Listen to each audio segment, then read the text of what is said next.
Preseason week 2 risers and fallers. The top 5 QBs in this class. How did they fare? Who's going to get it? Who's looking like it's a harder trip? We're going to get into it today. Locked On NFL Draft. You are Locked On NFL Draft, your daily podcast covering the NFL Draft. Part of the Locked On Podcast Network, your team every day.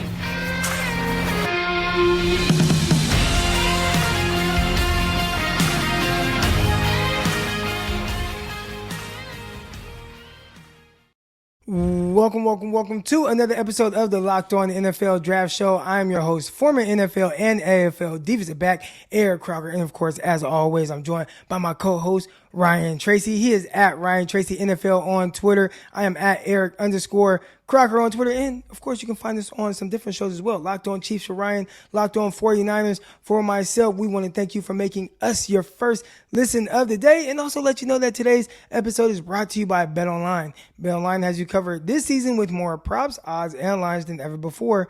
BetOnline, where the game starts. All right, Ryan, let's get into some of these young quarterbacks and really kind of start off with some bad news, right? Matt Corral, reserve quarterback for the Carolina Panthers. And if I'm not mistaken, because I watched a good amount of that game, but he played the entire game, right? He played a lot. I believe he played from start to finish. And unfortunately, the news out of there is that he has this Liz Frank injury. He hurt his foot, and they are sitting him for the rest of the year. Now, we were expecting this to be more of a redshirt type season because of their quarterback situation. They had 2 guys on fifth-year options. So, I mean, they were guaranteed money. They weren't going to go anywhere. He was going to be able to sit, learn, and just how do I play the quarterback position, but get those live reps in practice. Now he won't be able to get the live reps. It's going to have to be a mental rep type of season for him because of the injury. How do you think this impacts him moving forward? Mental's the name of the game. I mean, honestly, that's what it is about Matt Corral.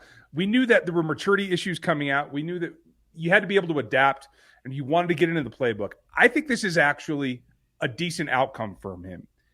If it wasn't for the fact that pre-draft, I felt like he could compete.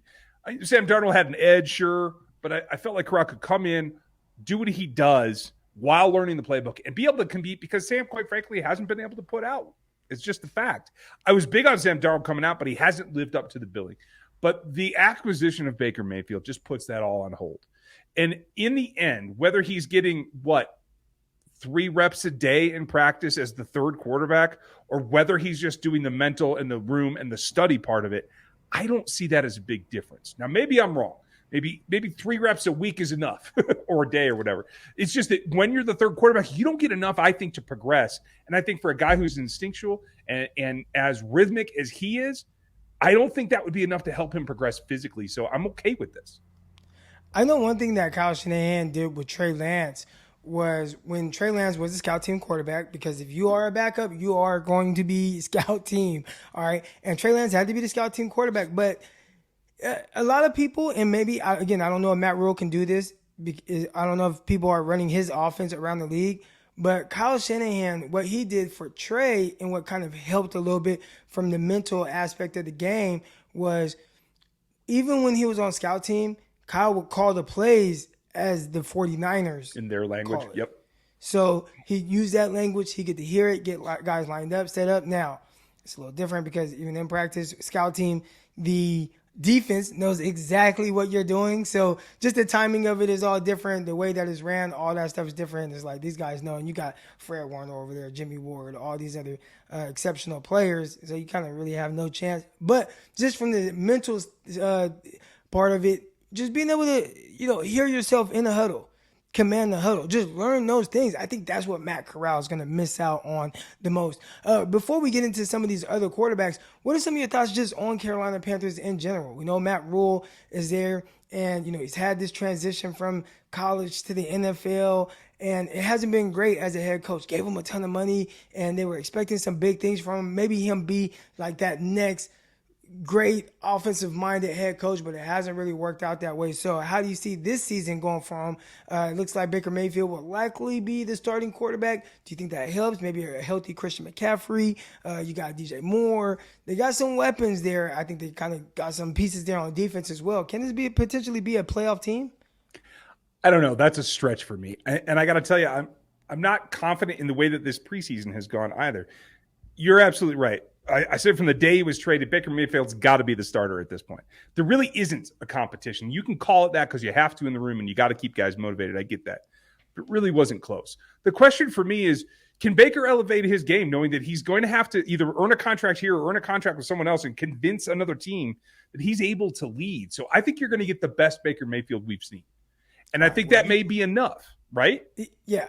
And again, you got to lean on the defense, and I think that's what they have to get in the minds of other players more. Not so much that you want the offense to just have to depend on the defense to bail you out all the time, but keep you in games. So then maybe all the pressure isn't on Baker Mayfield, and this is a guy who went to the playoffs, won a playoff game with the Cleveland Browns. Right? We haven't seen that in forever, so he has that type of ability if you can lean on the run game and that defense, and I think they potentially have the pieces there. That's the problem, though, because I don't know that we're going to see a healthy McCaffrey. Like, how long can he play? You got to prove to me that he's going to be there, So there's questions there.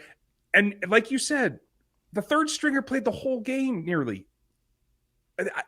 You still have to figure this out. You're not a finished product. Letting the third stringer play the entire ball game in the second preseason game, which now should be the prime one, the thing that you get everybody ready for. I question that decision. That doesn't seem like it's congruous with what you've got here, unless you've just decided, well, Baker's just fine.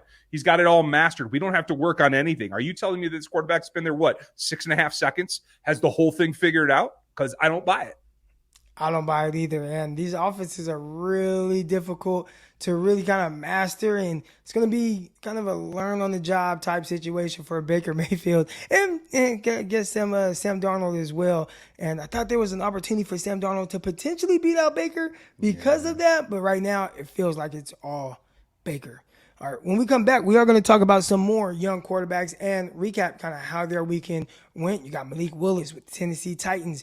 You have Kenny Pickett with the Pittsburgh Steelers. We're going to talk about both of those guys and how they are potentially kind of trending in opposite directions. But first, we're going to talk to you about our good folks over at BetOnline.net and how it is the fastest and easiest way for you to check on all your betting needs. Find your favorite sports and events at the #1 online source for all odds, lines, and games.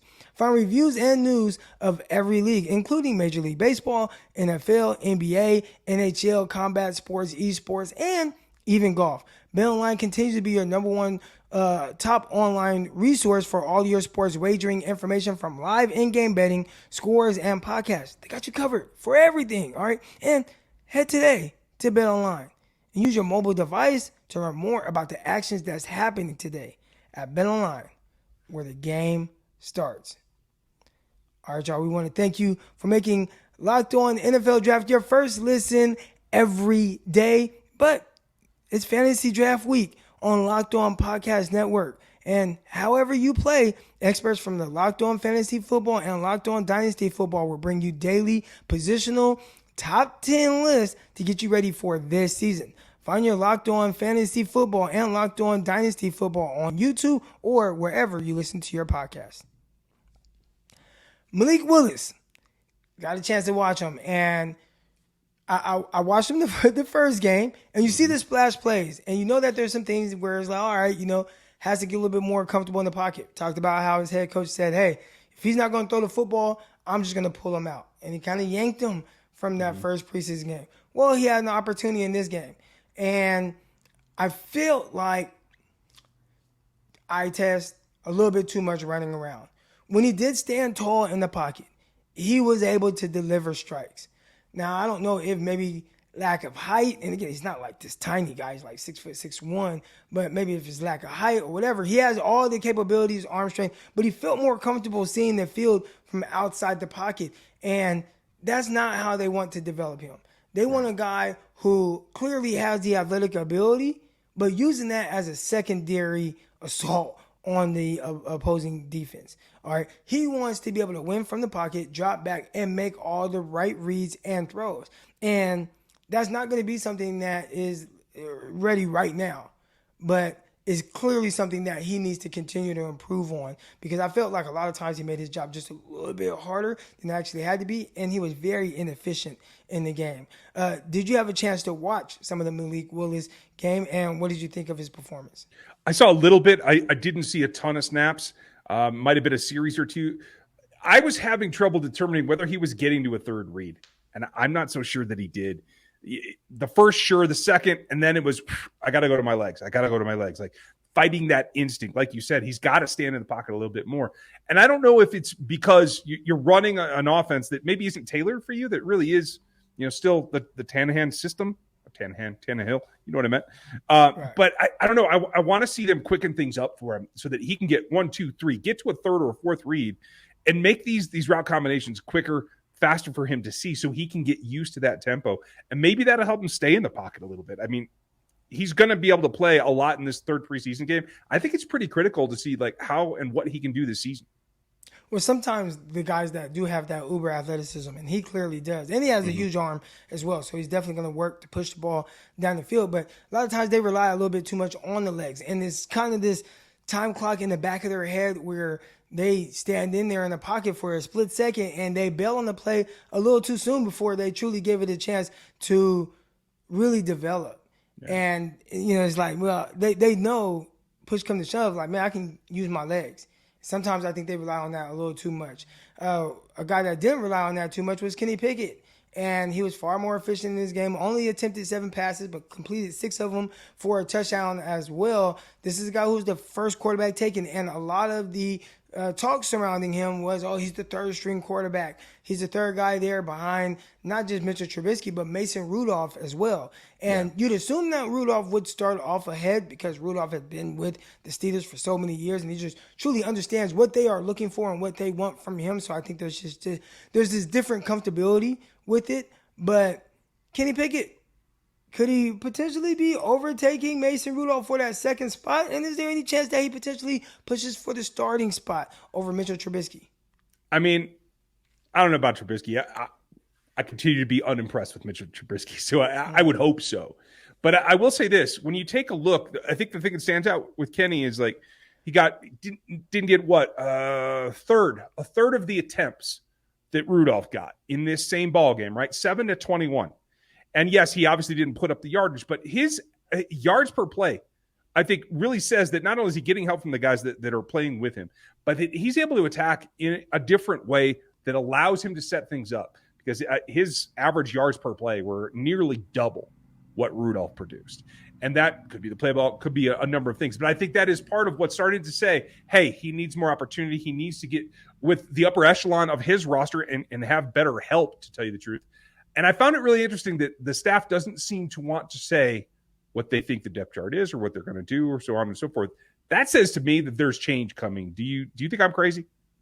No, I don't think you're crazy, right? Because when coaches know exactly what they're going to do and what the plan is, they tell you, right? Again, I know I referenced the 49ers a good amount, but I can just use them as a scenario where last season you had Jimmy Garoppolo, who's the starting quarterback, and you had Trey Lance, who was the backup. And Kyle Shanahan came out and was very confident in saying, Jimmy Garoppolo is our starting quarterback. He is our starting quarterback. Trey Lance is the backup quarterback. And right now, if you're not hearing that out of Pittsburgh with just the confidence of just truly what this situation is, then there might be something kind of brewing behind the scenes with where it's like, hey, Kenny Pickett's starting to come along. And he's starting to do some of the things that we were looking for him to do. Maybe you start him off as a third-string guy because it takes off some of the pressure of being a first-round pick, being the first quarterback taken, but still allowing him to kind of develop and learn the offense at his own pace. And once you start to see the ability and talent that he has, and now it's like, all right, we're kind of liking what we're seeing. Okay, he's right. More efficient. Maybe that's what they were ultimately looking for before they made that decision. And in the end, what are you going to do? Kenny Pickett can rely on efficiency. We never said that he had, the gargantuan. He doesn't have a Josh Allen arm. So let him do what he does. And I think what I'm really keen on is I think there was a big difference between preseason game number 1 and what we saw in preseason game number 2. So let's see what he gets here this final week and see where he goes. There's one more quarterback that we saw and one more that we're waiting on. We're going to talk about those guys next. All right, guys, we have a message from the NHTSA. Drive sober or get pulled over. All right, just think about it this way, man. You're hanging out with some friends. You're putting back a few drinks, and a few becomes too many. And as the evening comes to an end, Got people that start to head out, and you're thinking about calling a ride, and you're like, nah, man, I got this. I live nearby. I can make it home. It's no big deal.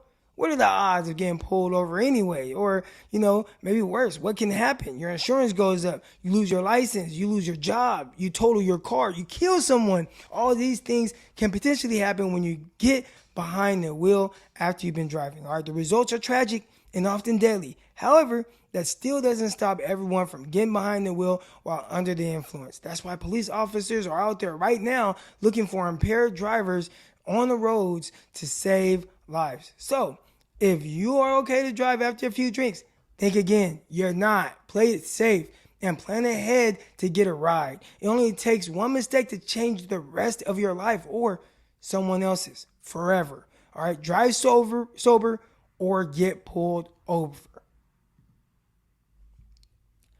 Bailey Zappe, New England Patriots quarterback. And it was very interesting when the New England Patriots drafted him. It's like, man, okay, 4th round quarterback. You just drafted Mac Jones 15th overall. There's the same thing about Mac Jones, but I think essentially it's just them truly trying to find like a legit backup quarterback and maybe not have to keep Brian Hoyer around for like the 10th year. But Bailey Zappe, man, he's coming along just fine, and he looks like a solid quarterback in this game. What are some of your thoughts on what they're getting out of him? Because this was your guy out of Western Kentucky. He was my guy, and I'm really happy to see like the way that he's progressing. I think I was one of the only people I saw that had him in the top 5. He went in the top 5, so Bill saw something. And I will say this: it was a little rough. He's still got a ton of things to work on, but I will say this: he seems to be the player now. He's made the transition that he was in college. He's quick making his reads. He's quick processing the information that the defense gives him, and he's quick getting the ball out. Sometimes he tries to hang on to it a little bit too long. He tries to be a little bit of a playmaker. I don't think that works so well. And he's missing some aspects of it because there's been 2 plays, one in each ballgame, that have been really bad in terms of the potential for turnover, right? So I see those as momentary lapses. I think the bulk of the core of his game is solid, and I think he can learn not only from Mac Jones, but particularly from whatever staff is going to end up calling that offense. But I do feel that I don't think the gap in the play style between Mac Jones and Bailey Zappe is that different. And I'm not concerned about the arm strength. He has it when he has to get to it. It's just not the lightning release that I'd seen in college. So I hope he can get back to that. I think that will help him this season. You talked about the staff and who's calling the plays. Have they announced who is calling plays for them? Because I know, they're all like defensive guys, and then you have like Joe Judge, who was a special teams coordinator before leaving and then coming back. So who's calling plays for New England? It looked like it was Patricia to me, or at least it was the guy phoning it into the headset or whatever. But Belichick is we're moving on to the next ballgame. I don't know. I don't know that anybody knows. Here's the thing. I think there are a lot of people that think it's wild. To me, it's wild because at the level, right, we're talking about the NFL and not having a true offensive coordinator. But one thing that I know about the New England Patriots is they don't have these guys a lot of times come in with these big-time football backgrounds. Mm-hmm. Bill Belichick brings you in, and it's almost like you're a mold of clay, right? You're just this ball of clay, and he gets to mold that into whatever he wants. So if he wants you to be a cornerback coach, he's going to teach you how he wants you to coach cornerbacks. If he wants you to be a linebacker coach, he'll teach you that. Sometimes they get ex-players. We've seen Vrabel and some of these other guys. Sure. But also, when it comes to, being an offensive-minded coach, a lot of it is understanding defense. And much smaller scale, but I coach, 7-on-7. Mm-hmm. And people are like, oh, man, okay, what do you do, coach the defense? I'm like, well, yeah, I coach defense, but actually I call the plays on offense as well. And the reason why I'm able to do it is because, I know concepts, because I understand the beaters and the way to attack defenses. So, again, much smaller scale, much more simpler, and I would never say that I'm anyone or as smart as anyone on the New England staff, but I can see how some of these guys coming from a defensive background, Patricia calling plays, being a defensive coordinator, going to Detroit to be a defensive-minded coach, and then coming back and saying, hey, I'm calling plays now because he truly understands the ins and outs of defense, how to attack defenses, and then maybe he can utilize in the offense and understand how to attack certain things. So that's probably still a work in progress, and I'm pretty sure it's not helping Mac Jones right now with so much in the air and the coach probably learning on the job. But if anyone can figure it out, it is New England. Yeah. There is one staff, or there is one quarterback there is one quarterback that hasn't played yet, Desmond Ritter. And there's a mixed bag of good and bad with his performance against Detroit. Finished with this kind of Hail Mary touchdown pass that ultimately won the game for the Atlanta Falcons. But an interception that got overturned because of a penalty. But he also made some good throws. So heading into this next game, that's Monday night, what are you looking to see from him? I want him to settle down. Just settle down and be you. Work on the accuracy. We know that that's still a thing. Make sure that you're making timely decisions. That's what it is. I think he still feels like the game's really fast for him in my eyes. Now, that said, it's a good thing because I feel like his performance versus Mariota's is not that far apart. So I do still feel like he's the guy that eventually is going to start the most games at quarterback for that team this year. And I feel he's just got to take a few more steps to get there. I have confidence in him doing it and settling in a nice way. We'll see what Drake London can do later. I think his presence is going to be key for what we see from Desmond Ritter. Yeah, Desmond Ritter, a guy who is playing behind Marcus Mariota right now. Mariota clearly the starter, and they're letting Desmond Ritter truly develop into this, real pocket passing quarterback. And they know he has the athleticism. They know he can make plays on the move. The accuracy issues were there in college, so he still has to hone in on, understanding how to be more accurate. It probably starts with the feet. Every quarterback coach I talk to, they say, man, it starts from the ground up, and then you work from there, and that'll help him be more efficient. But you might not see that until the following year. All right, so can they wait 1 year to where he gets kind of on board with that? Do you think this team is set up right now for him to truly be able to sit for the entire year? No. I know you're not a big fan of Marcus Mariota. It's not that I'm not a fan. I love Marcus Mariota. I was huge on him coming out. I just don't think he's progressed to the point that he can carry a ball team, especially when you have to deliver it to young receivers in Pitts and London. I just don't think that it's there. I don't think it ever has gotten to the point that you can say, take this and put it on your back. I was a big fan, and maybe I'm a little bit bitter because I thought he would develop into something bigger than he is now. So in the end, I think who's the more stand-up in the pocket quarterback? I think it's Ritter. I think they both have the escape ability that is key given what they're going to have to face. So I'll be pleasantly surprised either way. How's that? If I'm surprised, that's fine. I think either way, we have to see progress from this team. And I know that you have faith in the fact that they can get there. They can help those weapons. That's important.